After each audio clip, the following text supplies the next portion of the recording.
Hi, it's Michael Pilarski, and this is March 1st, 2021, and today I'm here to introduce you to lungwort and its ecology and how to harvest it and how to process it.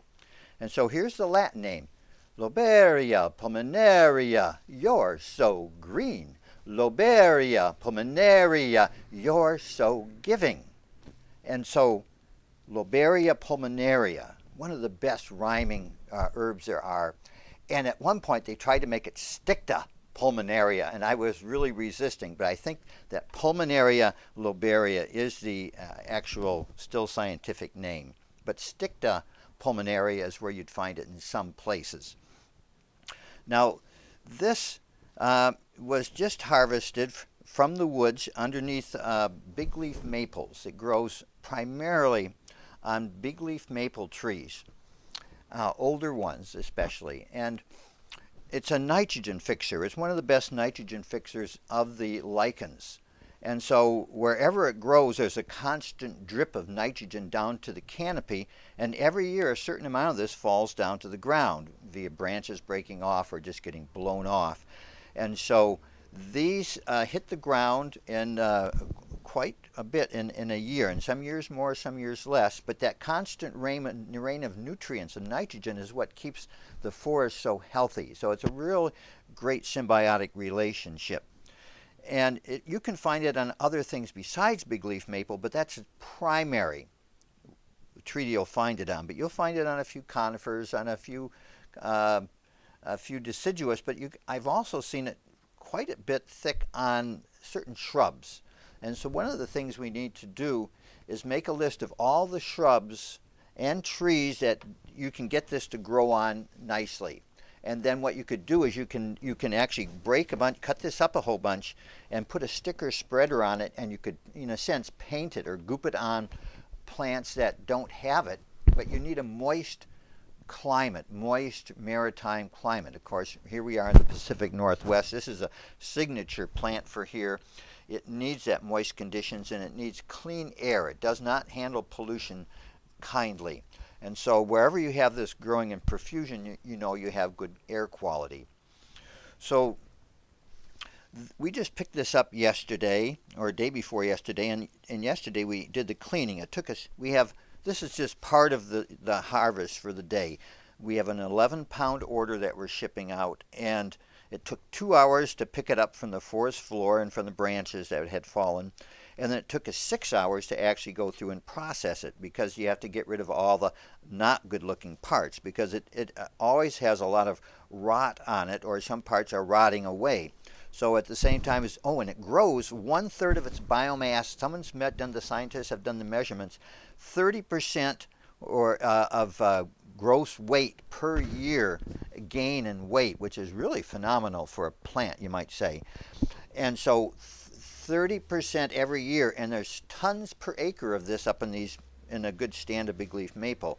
And so there's a lot of this per acre. This is just a little, fraction of what's up there. And so what we have to do is hold up each piece and look for anything bad on it that we have to cut out. And this is finished. This is like, here's what we've been able to find so far. So here's, out of this whole batch, I've got a little tiny pile here of things that were, for instance, on something like this, I have to cut out this, this part that's rotting here, and the rest of this is still fine. It's got a good underside, good above ground. But so I have to go through and trim, and you have to use the scissors because they don't tear easily. So I just get a little. At any rate, this is almost done. Another thing that an inexperienced person might not realize is that there's these orange sporating capsules here. So that's eventually going to mature, and then spores will come out, and then they'll fly through the air to start new little colonies. And so that's a good sign. That's good stuff. And underside, it's usually really pretty white, but there are some that can have it pretty dark as well, and that's still, that's maybe doesn't quite make the gray, but a lot of times it can actually be have a darker color in some places underneath and still be okay, but you don't want the rot. So you can see that there's a difference between actual rot and the just a bit of the darker color underside. And there's always a lot of moss on this, so you have to spend a lot of time picking out moss from the mix and other kinds of lichens sometimes. But this batch here is pretty much ready to go. So we're going to be putting this in a box and shipping it. I'm probably going to go overnight on this to the buyer, just so because this has been exposed to some of this has come off the forest floor, and this is late in the season. And so if you harvest late in the season, you have to be careful that there isn't rot or mold, actual mold growing on the underside of these where they went against the forest floor.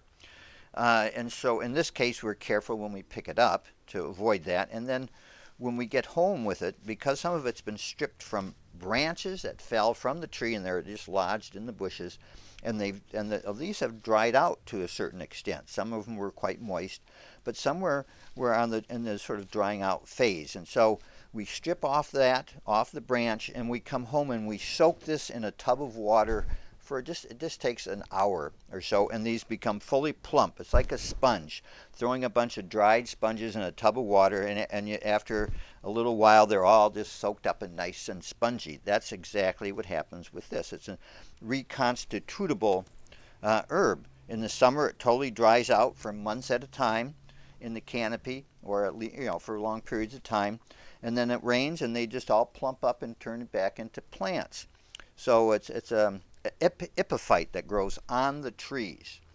So at any rate, I just wanted to introduce pulmonaria or Lobaria pulmonaria to you. And by the way, pulmonaria, that means lungs. This is called lungwort. The Latin name means lungs, and it's used for lungs. It's one of those places where the doctrine of signatures really holds true. It looks like a lung, the lobes of the lung, lobaria, and it actually helps treat the lungs. So it's a lovely plant. You won't see it too much in commerce. I do dry some of this and then sell it to some people dried, but the demand for this particular botanical is relatively low at this point.